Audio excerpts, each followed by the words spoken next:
Hoje a gente vai aquecer para a final da Champions League que vai acontecer agora na próxima semana, PSG contra a Inter de Milão. Então vamos tentar definir quem é o maior vice-campeão da Champions League nesse século, quem é o melhor time, né? O time que poderia tranquilamente ter sido campeão, que inclusive talvez fosse mais time que aquele que de fato venceu, mas que acabou sendo vice e não ficou marcado na história por isso.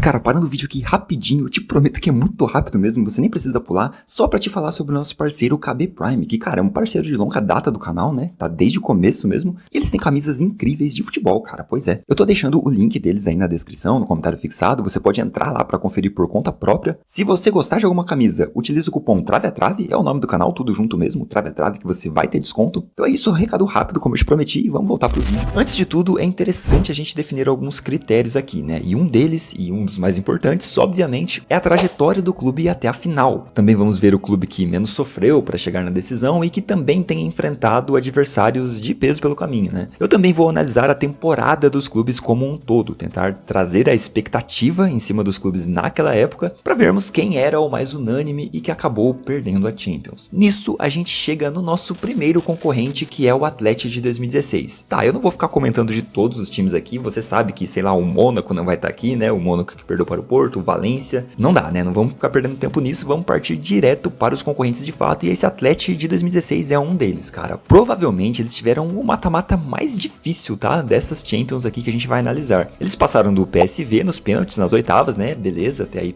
tudo tranquilo, digamos assim, mas a parada ficou séria mesmo quando eles encararam o Barcelona nas quartas. E esse Barcelona, né, dessa época, eram os atuais campeões da Champions, com o trio MSN voando, cara. Inclusive naquela temporada, 15-16, não sei, talvez seja a melhor, né, ou uma das melhores da carreira do Neymar no quesito bola jogada, tá? E o Barcelona ainda ganhou o jogo de ida por 2-1. Inclusive, falando de Neymar, né, a gente tem uma super produção falando sobre a primeira passagem dele no Santos, que tá incrível, cara, todo mundo que assistiu gostou, então tô deixando aí no card se você quiser conferir depois. É uma produção muito longa, mas vale muito a pena assistir. Então esse Barça era muito forte, mas a gente também tá falando de um Atlético de Madrid que jogava muita bola. Já era um time mais consolidado, já tinha chegado numa final 2 anos antes e não era mais aquela retranca insuportável do Simeone. Eu lembro bastante de, pessoalmente, né, gostar muito de ver aquele time jogar, não tinha mais aquilo de ficar cozinhando o jogo inteiro, né, que nem eles faziam em 2014. Claro que isso continuou, faz parte da característica do time, né, e continua em muitos momentos até hoje, mas teve sim uma evolução desde 2014, e muito por conta de uma peça fundamental daquele Atlético que era o Griezmann, né. 2016 foi o ano do Griezmann, cara, ele teve um período ali de maio a julho que ele com certeza era um dos, se não o melhor jogador do mundo. Fez uma Euro fantástica naquele ano e sem dúvidas era o maior expoente daquele Atlético, que no jogo de volta contra o Barça fez 2 gols, os 2 do Griezmann, e eliminaram os culés, cara. E assim chegaram para enfrentar o Bayern de Munique de Pep Guardiola nas semis. E aí vocês podem falar que a retranca do Simeone voltou, né? Porque de fato o primeiro jogo foi o típico jogo do Atlético, sabe? O Bayern de Munique com mais de 70% de posse de bola. E você pode pensar que entregar 70% de posse de bola para um time do Guardiola é simplesmente entregar a vitória, mas nem sempre, né? O Atlético venceu. E talvez essa é uma das coisas assim mais brilhantes naquele time do Atlético, né? Porque a gente sempre define qual é o melhor time no jogo, né? Em uma partida, justamente pelo volume ofensivo, pela posse de bola, o poder individual do time, o time que finaliza mais vezes. Mas aí, cara, você pega o Atlético e vê que a principal característica dos caras é entregar a bola pro adversário e falar, beleza, tenta me atacar aí pra ver o que acontece. E dá muito certo, né? E também é um estilo de jogo muito forte, digamos assim, né? Não é apenas ter um volume ofensivo, não são todos esses critérios que eu falei que definem um time melhor na partida do que o outro, né? Claro que na maioria dos casos vai ser assim, mas esse Atlético tinha como característica não ter esses critérios para jogar bem. Mas assim, nesse confronto, né, teve alguns momentos ali que o Atlético foi quem começou propondo o jogo, tá? Fez um gol cedo e aí o Simeone liga a chave da retranca e o Pepe não consegue furar a defesa do cara, como é característica também da carreira de Pep Guardiola, né? Ele tem muita dificuldade em furar defesas muito bem postadas. Na volta foi quase a mesma coisa, o Bayern destroçando o gol do Oblak para no final ser eliminado dentro da própria casa, no critério de gol fora. E ainda com um gosto bem amargo, porque o Thomas Müller perdeu um pênalti naquele jogo. Inclusive, quem fez o gol do Atlético, de novo, foi o Griezmann. E aí a gente chega na final contra o Real Madrid. De novo, o Real que tinha sido algoz em 2014. A expectativa para a final era de uma revanche, revanche, né, de um time agora mais experiente, que veio de 2 eliminatórias gigantes e ainda brigava contra o próprio Real Madrid dentro do Campeonato Espanhol. O campeão da La Liga acabou sendo o Barcelona, né, o Atlético ficou em terceiro, mas eles brigaram pelo título até a penúltima rodada, cara, quando eles perderam uma partida patética ali pro Levante. Mas agora falando rapidamente sobre a final e explicar o porquê esse Atlético não é o melhor vice da Champions no século, cara, todo mundo sabe que o Real venceu nos pênaltis, né, e que o Griezmann perdeu um pênalti no tempo normal. Mas quem viu o jogo sabe que o Atlético de Madrid fez uma final muito melhor que o Real, tá? Inclusive, se a gente comparar com a final de 14, parece que o Simeone fez aquele time todo do zero. Mas no geral foi isso, cara. O Atlético teve uma boa campanha, né? Uma campanha sólida. Eliminou ali 2 colossos que, assim, não tem nem o que falar. Tinha um elenco consistente, com Oblak, Carrasco, Griezmann, e foi competitivo a temporada toda. Mas o que tira o Atlético desse posto, né, de melhor vice da Champions é justamente a falta de unanimidade. Vamos lá. Em nenhum momento eles foram o melhor time da Champions ou o melhor time da temporada, né? Inclusive não eram os favoritos para vencer o Barcelona, o Bayern de Munique e nem mesmo o Real Madrid, né? O Atlético não entrou como favorito em nenhum desses 3 jogos. E de fato, os 3 eram bem mais time que o Atlético de Madrid, entende? Os colchoneiros mereceram sim avançar, mas eles não eram mais time do que esses outros, tá? O Atlético era um underground, cara, era a zebra bonitinha que a gente queria ver avançando e mesmo tendo avançado merecidamente até a final, não eram o melhor time, cara, e dá pra dizer que contaram com a sorte sim, né, porque, bem, eles avançaram com os outros times perdendo pênaltis, o Oblak salvando e tudo mais.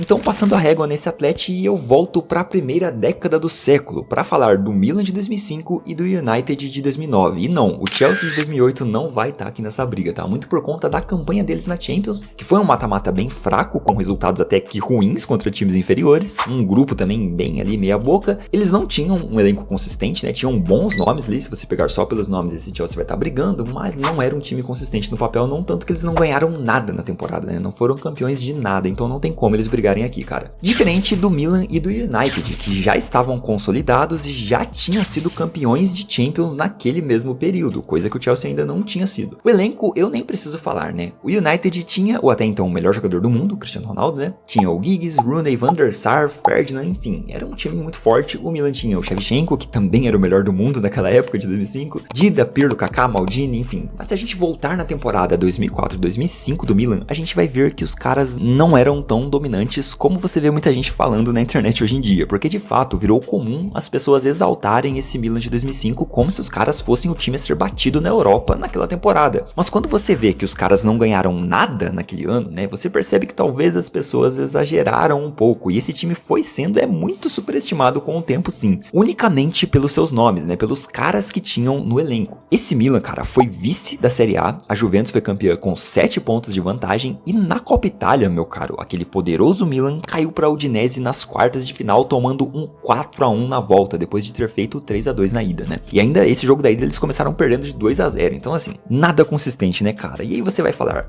trave, mas o vídeo não é sobre vice da Champions, é a Champions que importa, né? E aí, mais ou menos, cara, porque a gente precisa trazer um apanhado da temporada pra ter uma noção do poder que esses times tinham na época. E pra medir a força que eles tinham de fato, né, a gente precisa sim fazer um apanhado da temporada. Mas beleza, na Champions, a campanha desse Milan é muito aceitável, tá? Até porque se não fosse, não teria motivos pra colocar os caras aqui. Eles tiraram o Manchester United nas oitavas, vencendo os 2 jogos, mesmo não sendo aquele Super United de 2007 a 2009, é um bom feito, vai. Tiraram os seus rivais, né, de cidade ali, a Inter, nas quartas de final, ganhando bem os 2 jogos, mas pegaram o modesto PSV nas semis, que até tinha um bom time, mas vamos combinar que só chegaram até ali pelos confrontos mais fáceis que pegaram, né, aquele PSV não era, assim, top 4 da temporada, não. E os rossoneri ganharam bem na ida e tomaram 3 na volta, com gol nos acréscimos e ameaçando uma prorrogação ali contra os holandeses, o que é um pouco preocupante. Afinal, todo mundo já sabe o que aconteceu, o milagre de Istambul, e de fato, você eliminar um grande time no mata-mata, né, eliminar seu rival, chegar na final amplamente favorito, abrir 3-0 no primeiro tempo e ainda assim ser vice, pode parecer muita coisa. Só que o Milan, né, teve uma reta final de temporada bem decadente e pouca gente se lembra. Eles ficaram as 4 últimas rodadas do campeonato italiano sem vencer, inclusive perderam o confronto direto pelo título contra a Juve.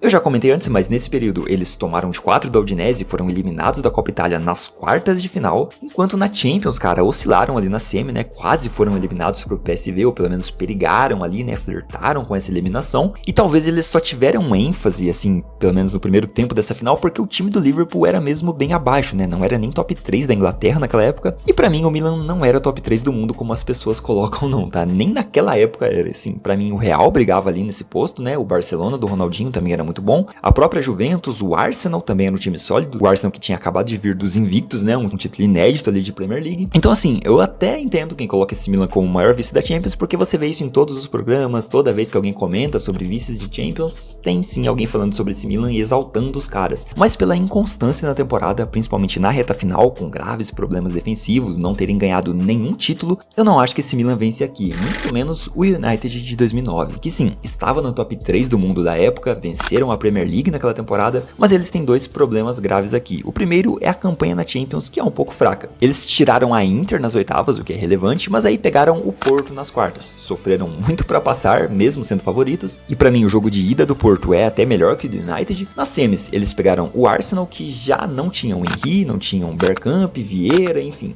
Foi aquele Arsenal já chegando ao fim da era Wenger. O Arsenal não era nem top 3 da Inglaterra naquele momento, diferente daquele Arsenal lá de 2004 e 2005. Mas o segundo problema mesmo é que eles encararam o Barcelona de Pep Guardiola, né, que ganhou tudo naquela temporada. Os primeiros 6 meses de 2009 daquele Barcelona é surreal, cara. Essa final foi pouco tempo depois daquele 6-2 histórico do Barcelona pra cima do Real Madrid, então não dá, né? O United já chegava naquela final sendo o azarão, sabe? Porque o favorito e o time mais unânime naquele momento era o Barcelona. Tanto que o jogo foi 2-0, sem assim grandes perigos para o Barcelona. Então é justo a gente dizer que o United não foi o grande vice da Champions nesse século, seguindo esse critério de que não eram os favoritos, né? Não eram o time a ser batido e também como proposta de jogo, vai, cara, eles não eram os melhores da época, sabe? Você não olhava para aquele United e falava, caramba, eles são favoritos, eles têm um melhor estilo de jogo. Não dá. E aí a gente chega no campeão e você deve estar se perguntando quem, né? Quem, Trave, que vai ser o campeão, já que a gente escolheu o Chelsea, né? O United do Cristiano, até o Milan, que para muita gente seria o melhor.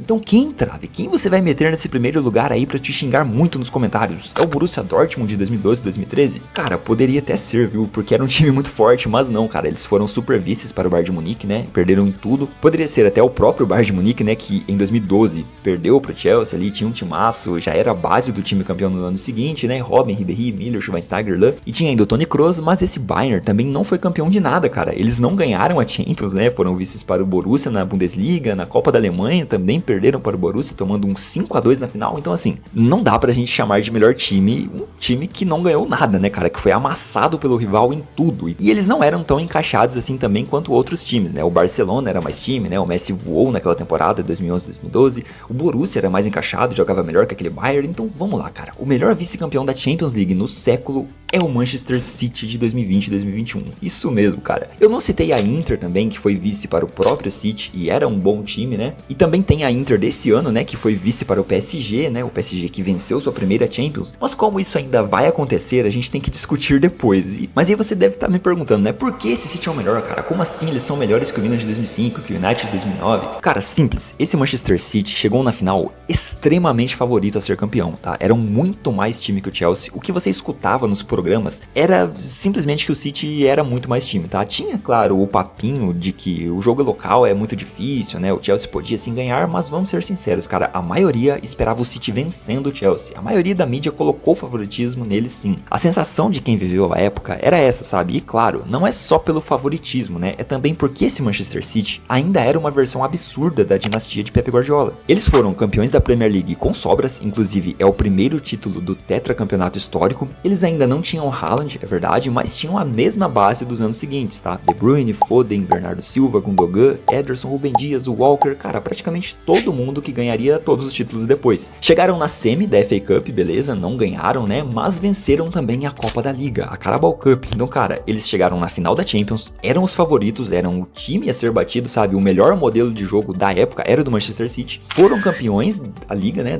da Premier League, ganharam Copa, não tem como esse time ser considerado ruim, né, né? Ou pior que outro time que não ganhou nada, cara. É meio sem lógica. E se a gente pegar as campanhas na Champions pra comparar, vamos pegar o Milan de 2005 aqui. O City fez mais gols, sofreu menos gols e foi mais dominante na campanha, cara. Não sofreu risco nenhum de ser eliminado em nenhuma fase, coisa que o Milan sofreu nas semis, né? E vamos lá, né, cara? Todo mundo tá ciente que aquele Liverpool da época de 2005 ali não era dos mais fortes, né? Até tem um meme da escalação dos caras naquela final contra a escalação do Milan. Então você abrir um 3-0 só no primeiro tempo e conseguir tomar 3 gols daquele Liverpool modesto, daquele Liverpool fraco, é meio que uma prova de que tinha algo errado ali, né? Não dá pra você considerar isso como o melhor time, cara. O Milan coletivamente não era forte e por isso, repetindo aqui, eles foram eliminados pra Udinese na Copa Itália, não venceram nenhum título na temporada e se você pegar a escalação, beleza, vai ser mais forte que a do City mesmo, né? O Nesta, o Stan, é melhor que Rúben Dias, que Stones. O Dida é melhor que o Ederson, Kaká e De Bruyne. É uma baita briga, mas dá pra achar o Kaká melhor, o Kaká daquela época. Shevchenko e Crespo eram muito mais atacantes que qualquer um do City. Tinha o Pirlo ali no meio, que também não dava para o Gundogan e nenhum outro. Também tinha o Cafu, o Maldini, cara, o Milan amassa de ponta a ponta na escalação, mas é isso. Individualmente eles amassam, por nomes. Isso não faz deles um time melhor que o Manchester City. Como time, coletivamente, como dominância de jogo, o City de 2021 era extremamente superior àquele Milan, cara. Não existe o menor nível para comparação. Eles, por exemplo, né, esse City pegou um Liverpool muito mais forte que o de 2005, né, o Liverpool do Klopp, que era inclusive o atual campeão da Premier League, e meteram um 4-1, cara. Sim, eles humilharam o Liverpool campeão da era Klopp. Eles não tomaram um comeback de um time meme não, cara, tá? E só pra fechar ainda mais, eu fui dar uma olhada nos resultados desses dois times em suas respectivas ligas, né? E bem, o City teve 9 jogos na temporada em que ganhou por 3 ou mais gols de diferença. Isso falando só na liga, né, na Premier League. O Milan na Série A, 5 jogos, cara, em que eles tiveram 3 ou mais gols de vantagem. Se você diminuir para 2 ou mais gols de vantagem, o Milan ganhou 9 jogos por 2 ou mais gols e o Manchester City 18, cara, simplesmente o dobro. Ou seja, os resultados do Milan naquele ano, naquela temporada de 2004-2005, eram majoritariamente sofridos, sabe? 1-0, 2-1, sempre resultados sofridos ali. O Manchester City basicamente teve metade dos jogos do campeonato vencendo com uma boa vantagem, fora os 1-0 que o City só administrava tocando a bola também, né, como característica de jogo deles. E mesmo sendo 1-0, eles não sofriam nenhum tipo de risco. E claro, aqui eu tô só pegando os resultados para chegar numa média, mas tem isso também. Claro que não foram todos os jogos de 1-0 do Milan que foram sofridos, mas eu acho que deu para entender, né? Esse City era muito mais dominante do que foi o Milan de 2005 ou qualquer outro time, cara. E para ser justo, o Manchester United de 2009 também venceu a Premier League, né? Como eu tinha comentado antes, e também venceu a Carabao Cup. Então, os mesmos títulos que o City conquistou. Mas eles não eram mais time pelos outros critérios de desempate que eu já citei, né? Se eu fosse fazer um top 3, seria o City em primeiro, o melhor vice-campeão da Champions do século, né? Esse Manchester City 2021.